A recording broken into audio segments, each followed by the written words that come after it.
What's up, knuckleheads? Navin Donner here with Kid & Company, and this is going to be episode 1 of 2 because we got a lot of ground to cover with this hobby. I'm going to be talking about my Carrera Digital 1/32 scale slot car layout. I'm going to talk about the brains behind the operation, which is the digital system over there. I want to talk about the app that I use to manage the racing and to keep my records for me. And I'm also going to talk about the one improvement to this system that I've made that I feel is essential to make it even more fun than it already is. So if you're living that big kid lifestyle like I am, you might want to buckle up and enjoy the ride.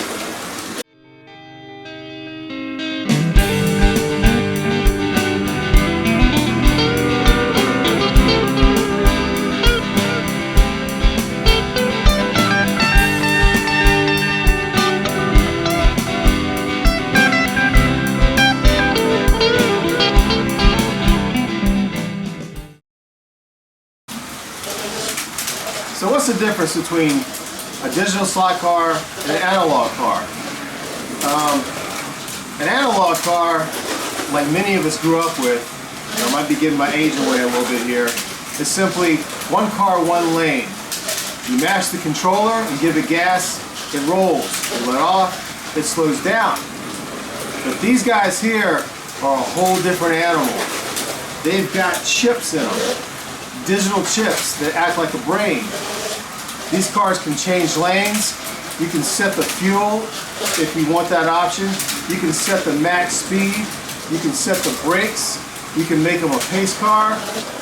And even cooler, you can do this to them. These cars are all running autonomously, like AI cars. They're called ghost cars. And that will be the first thing I'll be talking about.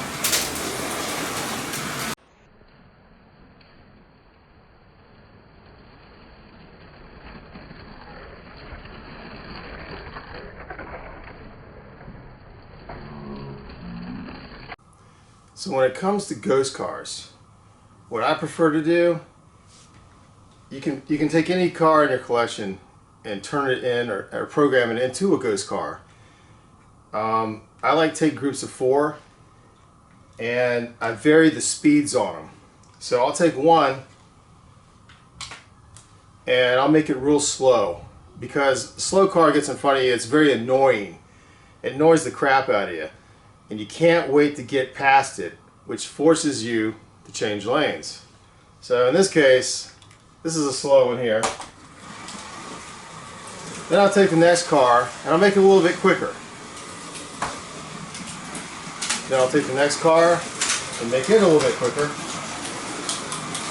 And then I'll put one on the track that's faster than all the rest of them. Gives you a variety. So each car, each ghost car rather, kind of takes on its own personality.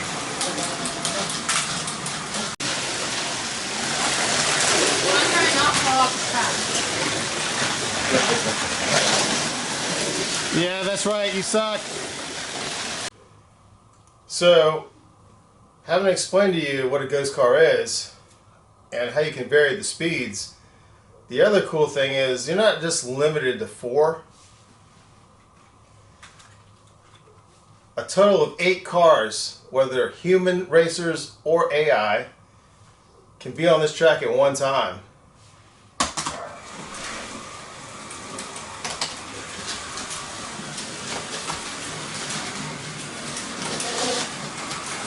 Those are the first 4.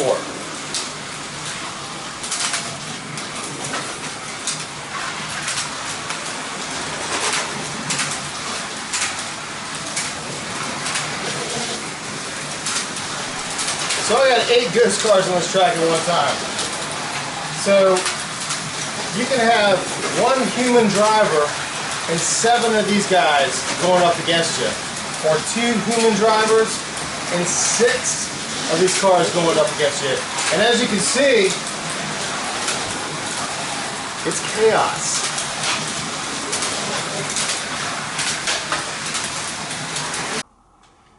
So with these cars you can program the speed. simply put them on the track. Come over here to the brain of the operation. So I'm going to set it at the lowest speed.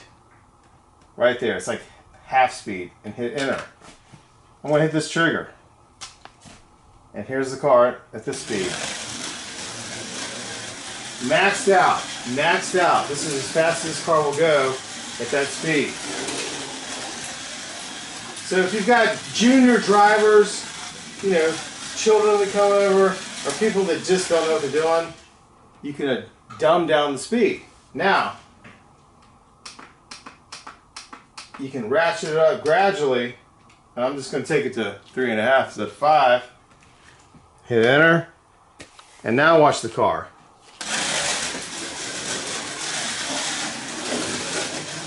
The little computer inside of it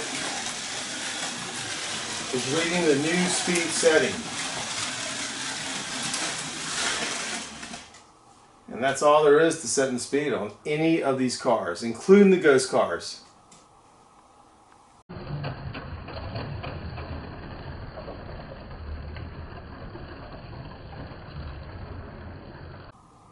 Alright, setting the brakes. Just as easy as setting the speed. Same concept. There's a button here that says brake. I'm going to hit it. Essentially, no brakes, okay? So I'm going to run this car around the track. And if I let off the brakes, see how it rolls? That's because there are no brakes, essentially. So I'll bring it around here. I'm going to let off. See how it rolls. No brakes. Now I can ratchet that brake setting up. I'll just go to 3. And when I let off this throttle, you're going to notice a big difference. Look at that. It stops. Let off the gas. Come through the turn. Let off. Now I can ratchet that up to 5, but then it just really just sticks like it's in mud. And that's how you adjust the brakes. Believe it or not, this is one of those really unruly cattle dogs. You know, the breed that you gotta live on a farm or live in the outback to own. This is ours. This is Frank. It's more of an Australian cuddle dog. That's Frank.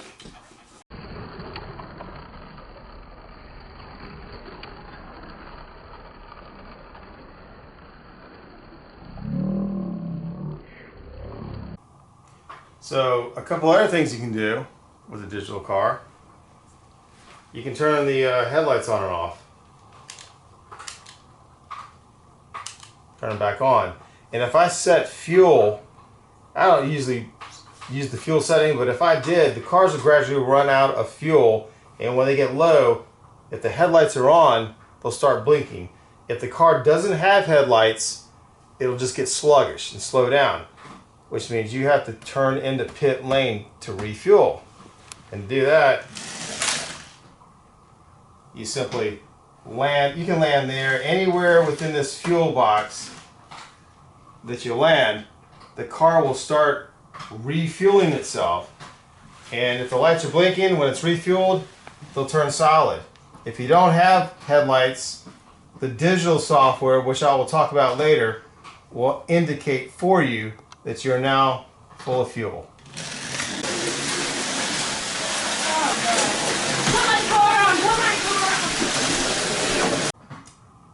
So definitely one of the coolest things about a digital system like this, or probably any digital system, whether it's like Carrera, Scale Electrics, or any of the other manufacturers, is the ability to change lanes. Unlike an analog system, where it's one car per lane.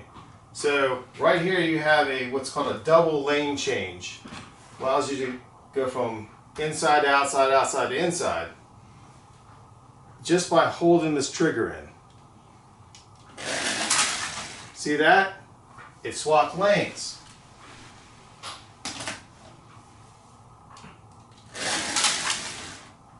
And that really sets, I think, a digital set apart in a lot of ways from the analog system, because that's how we're able to run so many cars on just 2 lanes. Now, having said that, you see this green light? That's the aftermarket thing that I was referring to earlier.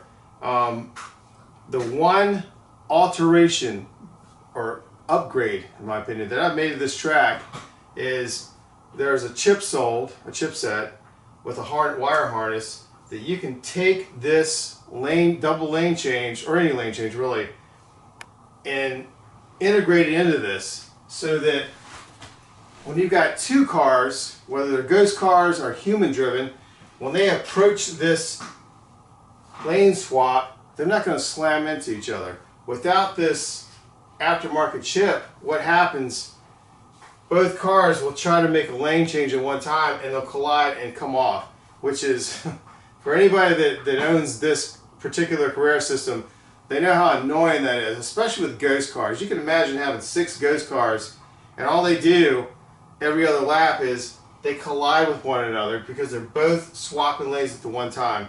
This chip eliminates that.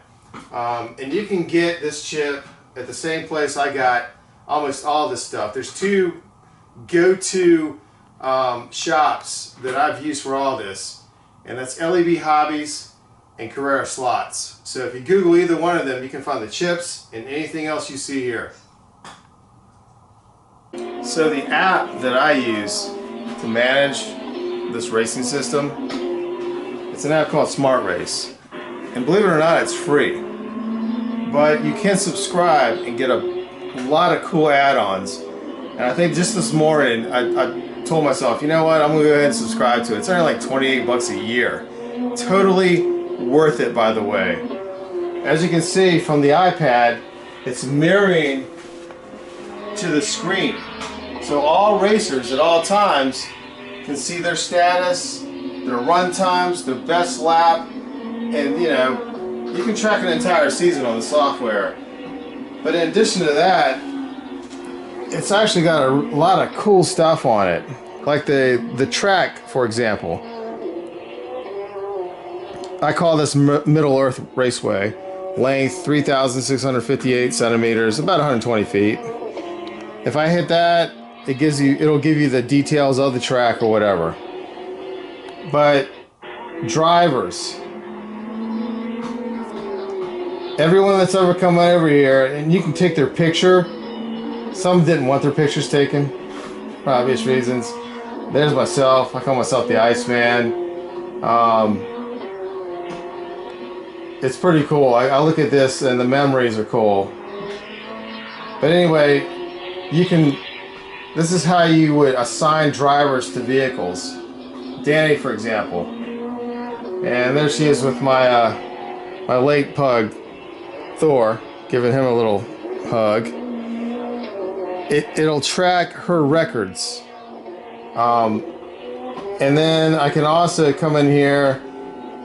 I've got the cars. Every car in my inventory I've taken a picture of, and it keeps their stats, believe it or not. So I always know how many laps I've got on these cars. This is important to know how old they are, you know, whether or not I may have to change the motor out shortly. I was running one car earlier, for example, this Porsche 917. I can also, instead of using the controller, I can adjust the speed, the braking, and the fuel in the app if I want to. For this particular car, you can see it's done 155 total laps.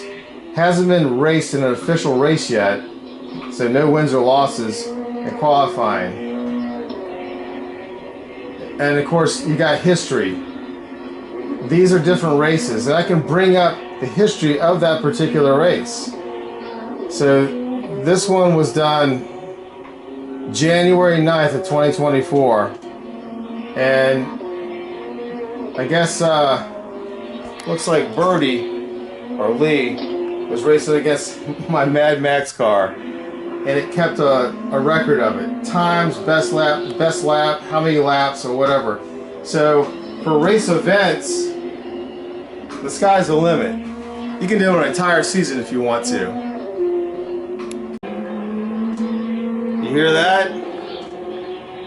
That's the sound of racing, my friends. Not only do you hear that when you're racing, each racer has, this thing actually calls their names out. So if I put Jamie in this, or Iceman, do you know that when we complete laps, it'll actually say Iceman has the best lap, or Jamie has the lead. It's that intuitive. It's that cool. So if you have a system like this, and I think it's not just Carrera, or maybe it is just Carrera, but SmartRace is super cool. And like I said, I'm definitely going to get the subscription. It's like 28 bucks a year, and I haven't even touched on all the add-ons that I can get with that. So I'm excited about it. So my layout. You're probably wondering, what am I standing on?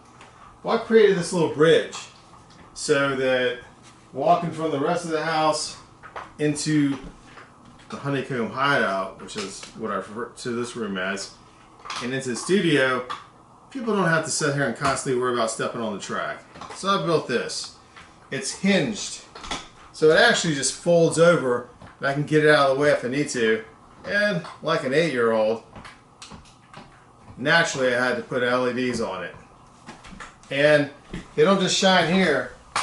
If it were dark, like an underpass, they shine on the track itself. So I can leave this here and you still got good visibility on your cars. As for the layout, I designed this myself. I wanted something that would capture like all the aspects of racing. I wanted the long, blinding, fast straight into a banked curve, because you can carry the most speed into a bank curve. I got 2 bank curves, but I didn't want to just make it too easy. I wanted to make it entertaining. I wanted to make it challenging, so that's why you've got this real tight infield section here where you have got to have the discipline after coming out of these banked curves to slow down. And if you don't, you're going to de-slide. So when anyone comes over here to race, the first thing I tell them is, hey, you're going to fly down that straight in that bank turn, you're going to go into that bank turn, but you better have the discipline to lay off that throttle before you hit this challenging infield section. So I got a combination. Carrera makes a lot of different turns. They make different degrees of track, wide turns, sharp turns, and believe it or not, I was able to incorporate every kind of turn track that Carrera manufactures in this, from the wider turns over here to the mid turns and to the tight turns. And I love the bank turns because everybody likes carrying a little bit of speed. You just, like I said, you got to have the discipline when you're coming out of a turn like this to slow it down and hit the brakes, which in this case is just simply coming off the throttle and coming into the infield. Alright, knuckleheads, well, that's it for this episode. Hopefully I've been able to explain to you what the Carrera Digital slot car track system is all about. I've touched on how to program cars and what components of the track do. And in episode 2, which I'm super excited about, I'm going to be talking about the cars themselves. Talking about the characteristics of the cars, how you can modify them, how you can make them stick to the track a little bit better. I'm going to be talking about the different manufacturers that run on this track. For example, Scale Electric Cars, or Fly, or Slotted. I'm going to talk about how you can take those brands and integrate them into this Carrera system with simply installing a chip. So I'm super excited about that, and I think I'm ready to race. So I'll be seeing you fools later.